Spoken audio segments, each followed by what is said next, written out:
নমস্কার। আজকের suspense story চ্যানেলে আপনাদের সকলকে স্বাগত। যারা এখনও আমাদের চ্যানেলটিকে সাবস্ক্রাইব করেননি তারা সাবস্ক্রাইব করে আমাদের পাশে থাকবেন এই আশা নিয়ে, এবং সকলকে নতুন বছরের শুভেচ্ছা ও অভিনন্দন জানিয়ে শুরু করছি আজকের গল্প। আজকের গল্প দেব শিশু, লেখক শিবতোষ ঘোষ। সামন্তদের পুকুর পাড়ে তালগাছ থেকে তাল নামাতে গিয়ে জহর সেদিন হঠাৎ দেখল সদ্য চোখ ফোটা একটি মানব শিশু তালগাছের ওপরে শকুনের বাসায় শুয়ে ঘুমোচ্ছে। দেখা মাত্রই প্রায় ভিড়মি খেয়ে পড়ে যাচ্ছিল। শুকনো একটা তাল বাঁকড়া ধরে কোনো রকমে আটকে যায়। শকুনের বাসায় এরকম ফুটফুটে ছেলে তো নয়, রাজপুত্র। গা ভর্তি অলঙ্কার, হিরে মণি মুক্ত এ রাজপুত্রের সারা গা ঝলমল করছে। গাছে 12 কাঁধি তাল ছিল। কাটারির কোপে এক এক করে নামিয়ে দিল। অচিরেই ফলশূন্য হয়ে গেল গাছটা। নিচে সামন্ত পত্নী ও তালের খরিদ্দার। ওপর থেকে তালের কাঁধি পড়ছে, পড়ার সঙ্গে সঙ্গে মারাদোনার ফ্রি কিকের মতো সবেগে ছিটকে যাচ্ছে তালগুলো। সামন্ত পত্নী দৌড়ে দৌড়ে গিয়ে তুলে আনছেন। এক তাল হারিয়ে যাওয়া মানে 4 আনা হারিয়ে যাওয়া। ওপর থেকে তাল পড়ছে না, সামন্তদের কাছে সিকি পড়ছে। সামন্ত বললেন, জহর ব্যাটার ছেলে তো 1 পয়সাও কম নেবে না। ওকে এই তাল নামানোর জন্য দিতে হচ্ছে 10 টাকা। গতবারের গাছ পিছু 8 টাকা নিচ্ছিল, এবছর 2 টাকা বাড়িয়ে বসেছে। জহরের কাজই হলো গাছ থেকে ফল নামানো, তাল, নারকেল, সুপারি, আম, জাম, এমনকি কাঁটা ভর্তি শিমুল গাছ থেকেও তুলো পেড়ে দেয়। শিমুলের কাঁটায় পিঠ পেট ছড়ে যায়, 2-3 দিন বিছানায় শুয়ে থাকতে হয়, সেই জন্য 20 টাকা। সামন্তবাবু কিছুতেই ওই 2 টাকা বাড়াতে চাইছিলেন না। জহরের সঙ্গে প্রায় 1 ঘন্টা তর্কাতর্কি। তিনি বললেন, আমার 10টা তাল গাছ, তাহলে তোকে কত বেশি দিতে হচ্ছে বল দেখি? 20 টাকা। তুই সরসর করে গাছে উঠে গিয়ে এক কোপে 1 কাঁধি নামিয়ে দিবি, আর তোর তো সেই একই পরিশ্রম আছে রে। গত বছরের তুলনায় গাছগুলো কি লম্বা হয়ে গেছে নাকি 5 হাত করে? জহর বলল, আপনারাও তো কোনো খরচ নেই সামন্ত জ্যাঠা, কখনো 1 মুঠো সারও দেন না, জলও দেন না। গত বছর তাল পিছু দাম ছিল 20 পয়সা, এবছর 4 আনা করলেন কেন? সামন্ত পত্নী বললেন, একটা তালে 3টে শ্বাস, প্রতিটি শ্বাস বাজারে 8 আনা করে বিক্রি হয়, আমরা কাউকে ঠকাচ্ছি না, বুঝলি? জহর বলল, জ্যাঠাইমা, আপনারা গাছ পিছু 80-90 করে টাকা পান, আমি পাই মাত্র 10 টাকা। আর আমি যদি পা পিছলে পড়ে যাই, কিংবা হাতে ধরা তালের বাকলা যদি খসে পড়ে আমাকে নিয়ে, তাহলে? এই কঠিন প্রশ্নের তো কোনো উত্তর হয় না। সামন্ত পত্নী চুপ করে থাকেন। জহর বলে, জ্যাঠাইমা, কুয়োয় যখন মেয়ের কানের দুল পড়ে গেল কত টাকা দিয়েছিলেন? তুলে দেওয়ার জন্য নরহরিকে 40 টাকা দিয়েছিলেন, তাও আজ থেকে 2 বছর আগে। নরহরি পাতাল ফুঁড়ে যদি 40 টাকা পায়, আমি আকাশ ফুঁড়ছি। আমার বেলায় 10 টাকা দিতেও আপনাদের হাত উঠছে না। 10 টাকা মঞ্জুর করে পুকুর পাড়ের তাল গাছে উঠেছিল জহর গাছ থেকে 4-5টা করে তাল পাতা কেটে নেয়। তার চালে তো খড় নেই, ওই পাতা গুজে কাটিয়ে দেয়। সে বলে নেয়, আমি এই পাতা কটা ভিক্ষে চেয়ে নিচ্ছি, সংসার জীবনে কিছু কিছু দান খয়রাত করতে হয় গো, না হয় গাছের পাতা কটাই দান করলে ভগবান আপনাদের ভালো করবেন। জহর এই তাল গাছের কোনো পাতাই কাটল না। যদি নিচের দিকে শকুনের বাসাটা দেখা যায়, শকুনের বাসা দেখা গেলে ক্ষতি নেই, কিন্তু বাসায় শোয়া ওই বাচ্চাটিকে যদি কেউ দেখে ফেলে? সে আরও ঘন করে পাতা দিয়ে ঢাকা দিয়ে দিল। শকুন যে কিভাবে শ্মশান থেকে মৃত মায়ের পেট চিরে এই ছেলেটিকে উড়িয়ে নিয়ে চলে এসেছে, না, সত্যি ঘটনা যে আর কি হতে পারে জহর ভাবতে পারছে না। অবশ্য সে আর এসব ভাবতেও চাইল না। সে গরিব, ভয়ঙ্কর গরিব। সে বাচ্চার গায়ের অলঙ্কার দেখে লোভে পড়ে গেল এবং তালগাছের মাথা থেকে নতুন করে জীবন শুরুর স্বপ্ন দেখতে লাগলো। সেদিন তো কাঁদিগুলো গাছ থেকে নামিয়েই তত্তর করে নেমে এসেছে জহর, আর এক কাণ্ড করল। গাছ প্রদক্ষিণ করে গড় করল গাছটাকে। গাছে ওঠার সময় লোকে গাছকে প্রণাম করে, কিন্তু জহর নেমে এসে প্রণাম করছে দেখে সকলে একটু অবাক হলো। পুকুর পাড়ের তাল গাছ, যেমন ঝোপ জঙ্গল না থাকলেও সাপকোপের আড্ডা। দিনের বেলা এক কথা, গভীর রাতের বেলা তবে কোনো রকমে হাত দুই উঠে যেতে পারলে আর কোনো চিন্তা নেই। না, চিন্তা আছে। শকুনের মা কি আর সহজে ছেড়ে দেবে? শকুনের কামড় তার লম্বা ঠোঁট যদি একবার পেটে ঢুকিয়ে দেয়। তা সত্ত্বেও জহর গাছ বেয়ে উঠতে লাগলো। ওপরে উঠে শকুনের মাকে অবশ্য দেখতে পেল না। হিরে সোনায় মোড়া বাচ্চাকে কোলে তুলে নিল। বাচ্চাকে গামছায় বেঁধে পিঠে নিয়ে গাছ বেয়ে নেমে এলো তত্তর করে। এতটুকু বাচ্চা 2 কি 3 দিন বয়স। তাহলে কোনো শক্ত অসুখ হয়েছিল। রাজবৈদ্য বুঝতে পারেননি, মৃত ভেবে শ্মশানে ফেলে দিয়ে গিয়েছিল। মা শকুন পায়ে করে তুলে এনেছে। নয়তো মৃত রানীমার পেট চিরেও হতে পারে। যাই হোক, এইসব কথা কাউকে বলবে না, মাকেও না। জহর আজ 10 বছর ধরে এই গাছে ওঠার কাজ করে আসছে। আগে তার বাবা করতেন, বাবা মারা যাওয়ার পর সে এই পেশাকেই বেছে নিয়েছে। গাছে উঠতেও তার ভয় করে না, গাছের ওপরেও ভয় করে না। কতবার গাছের ওপরে উঠেছে, আর তেড়ে বাতাস বইতে শুরু করলো। সরু নারকেল গাছ যেন এই ভেঙে পড়ে কি সেই ভেঙে পড়ে। ঝড় বৃষ্টিতে নিচে সবাই পালিয়েছে, অত ওপরে যে সে কেবল একা। কিন্তু ভয় পাওয়া দূরের কথা, সে আরও মজা পায়। সে নিজেই গাছের ওপর দাঁড়িয়ে দোলনায় দোলার মতো দুলতে থাকে। কতবার তার মাকে কেঁদে কেঁদে এসে ছেলেকে গাছ থেকে নামিয়ে নিয়ে যেতে হয়েছে। আসলে গাছের উপরে উঠে এলেই তার নিচের কষ্ট বিশেষ মনে থাকে না। নিজের বড় ফুরফুরে লাগে। তখন নীল আকাশের দিকে তাকিয়ে কত কি মনে হয়, কত স্বপ্ন। সর্বোচ্চ তাল গাছ বা নারকেল গাছের ডগায় বসে জহরের মনে হয় চাঁদ এমন কি দূর। এরকম কয়েকশো তাল গাছ, না হয় কয়েক হাজার। জহর মনে মনে বলে, আমি যদি চাঁদ পর্যন্ত তাল গাছ পেয়ে যেতাম তো চাঁদে চলে যেতাম। জহর ছেলের গায়ের গয়নাগুলো খুলে তুলসী মঞ্চের দক্ষিণ কোণে পুঁতে রাখল। বাড়িতে বৃদ্ধা মা ছাড়া যদিও কেউ নেই, তবুও মানুষ বৃদ্ধ হলে অনেক সময় তার বুদ্ধিভ্রংশ হয়। গয়নার খবর কোনো মতে জানাজানি হলে আর রক্ষে নেই। জহর ভোরবেলায় ঘরে এলো, মাকে ডাকলো। তার মায়ের খুব পাতলা ঘুম। বাবার মৃত্যুর পর থেকে ঘুমের জগৎটাই সরে গেছে তার দুনিয়া থেকে। কি বাবা, ফিরলি? জহর বিকেলবেলায় বলে বেরিয়েছিল, আমি পূব গায়ে যাচ্ছি মাসি বাড়ি। জহর বলে, দেখো মা, তোমার কাছে কে এসেছে?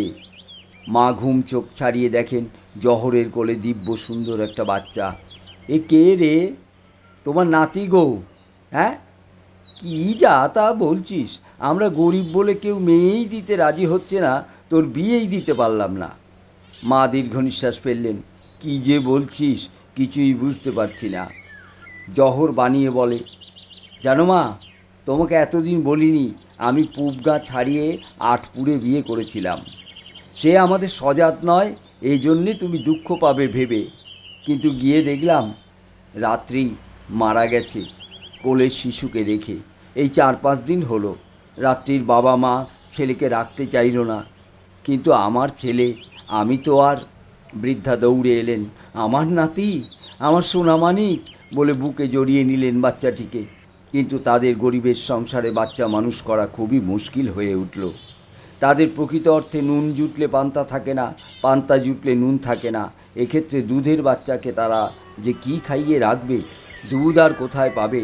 শেষ পর্যন্ত ভাতের ফ্যান খাওয়াতে গিয়ে মা আর ছেলের সে কি কান্না। প্রতিবেশী বাড়িতে দুধ চাইতে গিয়ে অপমানিত হয়ে ফিরে এসেছেন জহরের মা। প্রতিবেশী স্ত্রী বলল, ছেলের বিয়ে দিলে একবার মুখের কথাও বললে না, আর আজ এসেছে নাতির জন্য দুধ চাইতে। লজ্জা করে না? লজ্জা তো করে, কিন্তু ফ্যান খাওয়াতে গেলেই যে হাত কাঁপে। তিনি যে কি করবেন। নাতিকে কোলে নিয়ে সেদিন সারা রাত কেঁদেছেন জহরের মা। কাঁদেন আর ভগবানকে ডাকেন। কিন্তু অবাক ব্যাপার, অতটুকু ছেলে সারাদিন কিছু খেতে না পেলেও একবারও কাঁদে না। আহা, ছেলে তো নয়, যেন দেব শিশু। ওদের মা ছেলে পারলে ঘন্টার পর ঘন্টা বসে থাকে ওই চাঁদপানা মুখের দিকে তাকিয়ে। সেদিন ভোরবেলা হঠাৎ মা ঠেলে ঠেলে ডেকে তুললেন জহরকে।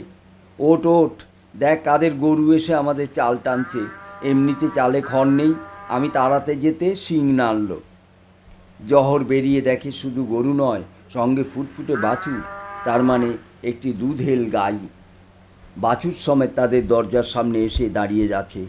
সে বেঁধে রাখলো, যার গরু সে এসে নিয়ে যাবে। কিন্তু এমন দুধেল গরু কেউ নিতে এলো না। 1 মাস, 2 মাস, 4 মাস কেটে গেল। জহরের মায়ের কুড়িয়ে পাওয়া নাতি এই গাভীর দুধ খেয়ে বড় হতে লাগলো। জহরের একটা ধুতি, একটা গামছা, এই হলেই চলে যায়। তার মায়ের তো 10 জায়গায় তালি দেওয়া ছেঁড়া কাপড়। কিন্তু এই প্রখর শীতে বাচ্চার গায়ে কিচ্ছু নেই, ওকে বাঁচাবো কি করে? জহরের মা নাতি কোলে কাঁদতে বসে যান। ভগবানকে ডেকে বলেন, ভগবান, আমরা মা ছেলে তোমার চরণে কি অপরাধ করেছি যে এই 1 ফোঁটা বাচ্চার অঙ্গে একটা সুতোও জড়াতে পারছি না? জহর বলে, মা, সে তো তোমারও কাপড় নেই, তুই থাম তো, আমার কষ্ট সহ্য করা অভ্যেস আছে, কিন্তু এইটুকু বাচ্চার একবার ঠান্ডা লেগে গেলে কি হবে বলতো? আমাদের পয়সা কড়ি নেই যে ডাক্তার দেখাবো। পরের দিনই এক কাপড় বিক্রেতা এলো। জহরের মা কিছুতেই ধার বাকিতে জামা কাপড় রাখবে না, তারা কবে শোধ করতে পারবে তার ঠিক নেই। তবু সে এক প্রকার জোর করেই বাচ্চার জন্য 2টো গরম জামা, মায়ের জন্য থান ধুতি, চাদর, জহরের জন্য কাপড় জামা, এমনকি শাল পর্যন্ত গছিয়ে দিয়ে গেল। যাওয়ার সময় বিক্রেতা বলে গেল, মাসিমা, এই শাল গায়ে দিয়ে নাতিকে কোলে নিয়ে বসবেন, নাতিরও একটু শীত করবে না, আপনারও একটুও শীত করবে না। জহরের মা বললেন, কিন্তু বাবা, আমার ছেলে রোজগার কম, আমরা খুবই গরিব, কবে যে তোমাদের ঋণ শোধ করতে পারবো? ও নিয়ে ভাববেন না মাসিমা, যখন পারবেন দেবেন। আমি হাটের কারবারি, হাটে হাটে ঘুরি, 2-4 টাকা করে জমিয়ে রাখুন, একদিন এসে নিয়ে যাব। এরপর দেখা গেল বাচ্চাকে কোলে নিয়ে তারা যখন যা চাইল বাড়িতে তাই এসে গেল। জহরের মা ছেলেকে আড়ালে ডেকে নিয়ে গিয়ে বললেন, বাবা, এই ছেলে সামান্য ছেলে নয়, আমাদের বাড়িতে সত্যি সত্যি দেব শিশুর আবির্ভাব ঘটেছে। ওকে কোলে নিয়ে আমাদের কষ্টের কথা যখনই যা বলছি তখনই। জহরও জানে, সেও 2-4টে জিনিস চেয়ে পেয়েছে। যেমন একদিন তার খুব গুড় বাতাসা খেতে ইচ্ছে হয়েছিল, সে বাচ্চাকে কোলে নিয়ে বলল, বাবা, এখন আমার খুব গুড় বাতাসা খেতে ইচ্ছে করছে বাবা। সঙ্গে সঙ্গে দরজার দিকে তাকিয়ে দেখে কল্লো পিসির হাতে একটা প্লেট, 1 প্লেটে গুড় আর বাতাসা। পিসির বাড়িতে হরি পুজো ছিল, প্রসাদ দিয়ে গেলেন। আর একটা ঘটনা হলো, কদিন ধরে ধুম জ্বর গেল জহরের, ইনফ্লুয়েঞ্জাই হবে। যেদিন জ্বর ছাড়ল, মা কপালে হাত দিয়ে বললেন, আজ তোকে 2টি ভাত দেব, ভগবানের কৃপায় জ্বর ছেড়েছে, দেখি তোর জন্য কোথাও একটু লাউ ডগা জোগাড় করতে পারি কিনা। জহর ছেলেকে কোলে নিয়ে বসেছিল, আদর করে হাঁটু দোলাতে দোলাতে বলল, জানিস বাবা, একটু মাগুর মাছের ঝোল আর 2টো সাদা ভাত যদি পেতাম, আহ, খেলে মুখটা ছেড়ে যেত। সেই সময়ই 2টো পাকা মাগুর যেন উড়ে এসে পড়ল তার মায়ের পায়ের কাছে। মা লাউ ডগা খুঁজতে বেরোচ্ছিলেন, বিষয়পাড়ায় নন্দা কাকি মাছ ধরে ফিরছিলেন। জহরের মাকে দেখে মাছ 2টো ছুঁড়ে দিয়ে বললেন, তোমার ছেলের অসুখ শুনলাম, পথ্য দিও গো। আর ছেলেটি যে সাধারণ ছেলে নয়, দেব শিশু, তার সবচেয়ে বড় প্রমাণ তালগাছে শকুনের বাসায় ছেলেটিকে পাওয়া। সমুদ্রের জলে পদ্ম ফুলের ওপর শুয়ে ভেসে ভেসে যাচ্ছেন নারায়ণ। এ একেবারে সৃষ্টির আদিতে, তারপরই তো পৃথিবীর সৃষ্টি হলো। এও যেন সেই রকমই। জহর মনে মনে ভাবে, আবার কোনো পৃথিবীর সৃষ্টি হতে চলেছে কিনা কে জানে। গোলমাল হলো বাড়ি করার সময়। বাড়িটি জহরের মা চাইলেন, না চেয়ে উপায় ছিল না। বাচ্চাকে কোলে নিয়ে সারা রাত ভিজছিলেন জহরের মা। পাতার ছাউনি, একটু অধিক বৃষ্টি হলে পাতা ফুঁড়ে চারদিকে জল পড়ে। জহরের মা কাঁদছিলেন আর বলছিলেন, হে ভগবান, একটা ছোট্ট টিনের বাড়িও যদি থাকতো, তাহলে এই দুধের শিশুকে নিয়ে এরকম ভিজতে হতো না। পরের দিন বেলা 9টার দিকে টিন কাঠ বোঝাই এক টেম্পো এসে হাজির, সঙ্গে 2জন মিস্ত্রি। জহরকে জিজ্ঞেস করলো, আপনার নাম জহর বাবু? জহর বলল, হ্যাঁ। বড় মিস্ত্রি নমস্কার জানিয়ে বলল, আমাদের বড়বাবু পাঠিয়েছেন, আপনার বাড়ি উঠবে তাই। বড়বাবু? জহর বিস্মিত হয়। বড়বাবুকে চিনলেন না? সর্বেশ্বর বাবু, স্কুল বাজারে ইট কাঠ লোহা লক্করের যার অত বড় দোকান, চিনতে পারে জহর। কাটারি কেনার জন্য দোকানে গিয়েছিল সর্বেশ্বরবাবু। বৃদ্ধ মানুষ, অনেকক্ষণ কথা বলেছিল তার সঙ্গে তার গাছে ওঠা পেশা নিয়ে। কিন্তু এই সামান্য কথাবার্তায় এত টাকার জিনিস, আর জহর তো চায়ও নি। হয়তো অভাবের কথা বলেছিল কথায় কথায়। না, এ অসম্ভব। ও নিশ্চয়ই দেবশিশুর কাণ্ড। তার মা নিশ্চয়ই তাকে কোলে নিয়ে টিনের বাড়ির কথা বলেছিলেন। সে চাইলে তো একেবারে দোতলা তিনতলা বাড়িই চাইতো। কিন্তু এতেই গ্রামের লোক জড়ো হয়ে গেল ওদের বাড়ির সামনে। জহর খুশিতে ডগমগ হয়ে মিস্ত্রিদের সঙ্গে কাজ করছিল। দৌড়ে গিয়ে টিন আনছে, কাঠ ধরে দিচ্ছে, হাতুড়ি ঠুকে পেরে পুচ্ছে। ছোটবেলা থেকে কোনোদিন আয় বৃষ্টি ছেপে মুড়ি দেবেও মেপে বলতে সাহস হয়নি। এবার বলবে। এবার যত বৃষ্টি হোক তাদের আর ভিজতে হবে না। গরু রাখার জন্য ছোট্ট একটা গোয়ালও করে নিচ্ছে জহর। গ্রামের লোকজনের মাঝখান থেকে সামন্তবাবু নির্দেশ দিলেন, জহর, চালার ওপর থেকে নিচে নেমে আয়। মিস্ত্রি, তোমরা কাজ বন্ধ রাখো, আগে আগে ফয়সলা হোক। এত টাকা কোথায় পেলি যে টিনের বাড়ি করছিস? নিশ্চয়ই কোনো বড় গ্যাংয়ের সাথে ভিড়ছে। জহর কি উত্তর দেবে খুঁজে পায় না। হঠাৎ সে ঝপ করে বলে ফেলে, সবই ভগবানের দয়া, তিনিই দিয়েছেন। গ্রামের প্রায় সবাই ভগবানে বিশ্বাস করে। এখন তাদের সবাই অবিশ্বাসের হাসি হেসে উঠল। এতদিন তোর ফল পেরে পাতা কেটে কোনো রকমে সংসার চলত। বুড়ো মাকে দুবেলা খেতে দিতে পারিসনি। তোকে এতদিন ভগবান দেখলেন না, আর আজ হঠাৎ? ওর ওই গরুর ব্যাপারটাই আমরা ছেড়ে দিয়েছিলাম। ভেবেছিলাম দুর্গায়ের কারো গরু পথ ভুল করে চলে এসে ওর বাড়িতে থেকে গেছে। এখন তো দেখছি সব উল্টো, সব চোরাই জিনিস। লালু চৌকিদারকে ডেকে এনে যখন জহরকে থানায় চালান দেওয়ার ব্যবস্থা হচ্ছে, তখনই বড় মিস্ত্রি চালা থেকে নেমে এসে সকলকে থামিয়ে দেয়। কি করছেন আপনারা? আমাদের বড়বাবু নিজে সব পাঠিয়েছেন। এই দেখুন ক্যাশ মেমো, কর অ্যান্ড সন্স, 15 বান্ডিল টিন, কাঠ, পেরেক সব লেখা। কিন্তু কিছুদিনের মধ্যেই জহর বুঝতে পারল যে এখানে তারা আর থাকতে পারবে না। একটা ছাতা মাথায় দেওয়ার উপায় নেই, একজোড়া ভালো জুতো পরার উপায় নেই। গ্রামের লোকদের তো আর বারবার সর্বেশ্বর করের নাম বলা যায় না। কিন্তু এতদিন ডিশের গ্লাসে চা খেয়েছে বলে চিরদিন খেয়ে যেতে হবে।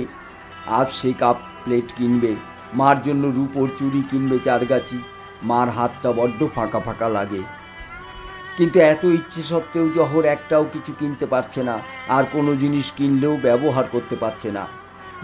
ব্যাপারটা জানাজানি হয়ে গেলে ব্যাস, গ্রামের লোক কি ছাড়বে? সামন্তবাবু কি ছাড়বেন? তার তালগাছ থেকেই পাওয়া। আর পিসি আসছেন গাজনের সময়, এ ছেলে যে তার নয় তিনি এলেই বলে দেবেন। জহর আর একদিনও এখানে থাকতে চাইল না। মাকেও বোঝালো। তুলসী মঞ্চ থেকে গয়নাগুলো কুড়ে বের করে নিয়ে সেই রাতেই অন্ধকারে বাচ্চাটাকে কোলে নিয়ে বেরিয়ে পড়ল। মাকে বলছে, মা, তাড়াতাড়ি হাঁটো, তাড়াতাড়ি, সূর্য ওঠার আগে আমাদের অনেক দূরে চলে যেতে হবে। কিন্তু এত বয়স হয়েছে, তিনি পারবেন কেন ছেলের সঙ্গে ওভাবে দৌড়ে দৌড়ে হাঁটতে? এক জায়গায় হোঁচট খেয়ে পড়লেন মুখ থুবড়ে। যাই হোক, ছেলেকে ধরে ধরে বোম্বে রোড পর্যন্ত কোনো রকমে এলেন, কিন্তু আর তো পা ওঠে না। হঠাৎ এ সময়ে জহর বাচ্চাটিকে কোলে নিয়ে কেঁদে ওঠে। কাঁদতে কাঁদতেই বলে, হে ভগবান, এ রাস্তায় তো কত ট্রাক চলে, একটা যদি পেয়ে যেতাম তাহলে মাকে নিয়ে আমরা অনেক দূরে চলে যেতে পারতাম। মা হোঁচট খেয়ে পা থেতলে বসে আছে, আর দুপা হাঁটারও ক্ষমতা নেই। এখন তো গায়েও ফিরে যেতে পারবো না, সকলে ছিঁড়ে খাবে। কি যে হবে! জহর যখন বাচ্চা কোলে কেঁদে কেঁদে এইসব বলছে, তখনই একটা ঝকঝকে লরি এসে তাদের সামনে দাঁড়ালো। জহর দৌড়ে গিয়ে ড্রাইভারকে বলল, ড্রাইভার দা, আমাদের একটু নিয়ে যাবেন দাদা, মা হাঁটতে পারছেন না, কোলে বাচ্চা। ড্রাইভার বলল, হ্যাঁ হ্যাঁ, কোনো চিন্তা নেই, উঠে এসো। জহর জিজ্ঞেস করে, তোমরা কত দূর যাবে? সে অনেক দূর, তোমরা যেখানে নামবে আমরা নামিয়ে দেবো। জহর 4 দিন লরিতে ছিল। তারপর একটা জায়গা পছন্দ হতে মা ও ছেলেকে নিয়ে সেখানে নেমে পড়ে। জহর ফাঁকা সুন্দর জঙ্গল দেখে তার পাশেই একটা সুন্দর বাড়ি করল। সে আর বাড়ি করবে কি, দেব শিশুকে কোলে নিয়ে বলল, বাবা, আমাদের খুব সুন্দর একটা বাড়ি হোক। ব্যাস, সুন্দর বাড়ি হয়ে গেল। বাড়ির পাশে শালুক ভর্তি পুকুর চাইল, ফুলে ভর্তি উঠোন, গোয়াল ভর্তি গরু, গোলা ভর্তি ধান। জহরের মা খুব খুশি। এখন তার জুতো মোজা পরারও কোনো অসুবিধে নেই, মায়ের রূপোর চুড়ি পরারও কোনো অসুবিধে নেই, দেব শিশুর আদর যত্নেরও কোনো ত্রুটি রাখল না। এখানে বেশ শান্তিতেই দিন কাটাতে লাগলো তারা। কিন্তু এই শান্তি বেশি দিন থাকলো না। অচিরেই তাদের বাড়িটি ডাকাতের বাড়ি হিসেবে চিহ্নিত হয়ে গেল। এখানে কোনো দিন কোনো বাড়িঘর ছিল না। রাতারাতি এইসব বাড়িঘর, গোয়াল, পুকুর দেখে কাঠুরেদের সন্দেহ হলো। তারাই পুলিশে খবর দিল। পুলিশ এলো জিপ নিয়ে। পুলিশ অফিসার জহর ও জহরের মাকে ডেকে নানা জিজ্ঞাসাবাদ করলেন, কিন্তু তাদের তো সেই একই উত্তর, সবই ভগবানের দয়া। মা বললেন, আমার ছেলে একটা কপর্দকও চুরি করেনি বাবা, বিশ্বাস করো। পুলিশ অফিসার হেসে বললেন, তা ভগবান বেছে বেছে শুধু তোমাদেরই দিলেন? আমাদেরও তো কিছু দিতে পারতেন। জহর বলে, আগে তিনি আপনাকেও দিয়েছেন। পুলিশ সাহেব হয়েছেন, কত মাইনে, কত সম্মান। চুপ করো, আর চালাকি করতে হবে না, চলো থানায় চলো। থানায় নিয়ে গিয়ে জহরকে প্রচণ্ড মারধর করা হলো। যত সে ভগবানের নাম বলল, তত তার ওপর জুলুম হলো, কিন্তু কিছুতেই সে ওই ছেলের কথা বলতে পারল না। অন্য কোনো কারণে নয়, ছেলের অলৌকিক ক্ষমতার কথা একবার জানলে সকলে মিলে টানা হেঁচড়া করে ওকে মেরে ফেলবে। প্রত্যেকের লোভ পূরণ করতে হবে, নইলে। পুলিশ অফিসারের ধূর্ত ভয়ঙ্কর চোখের দিকে তাকিয়ে আঁতকে ওঠে জহর। তাই মারের চোটে যখন সে অজ্ঞান হয়ে গেল, সেই অবস্থাতেই বলে গেল, সবই ভগবানের দয়া। আর আমাদের কেউ নেই, যা দিয়েছেন তিনিই দিয়েছেন। জহর সেই রাতেই ঘরবাড়ি, বাগান, পুকুর সব কিছু ফেলে আবার রাতের অন্ধকারে মা ও দেব শিশুকে নিয়ে বেরিয়ে পড়ে। কিন্তু কোথায় যাবে? যেখানেই যাবে সেখানেই তো একই ঘটনার পুনরাবৃত্তি। দেব শিশু থাকলে লোভ বাড়বে, আর লোভবশত এটা ওটা চাইতেই থাকবে। দেব শিশুকে না ছাড়লে। যেতে যেতে মাকে বলল, মা, এই দেব শিশুকে নিয়ে সংসারে বাস করা যাবে না আর। মা বললেন, ও আর দেব শিশু নয় রে, এখন থেকে ও আমার নাতি, শুধু আমার নাতি।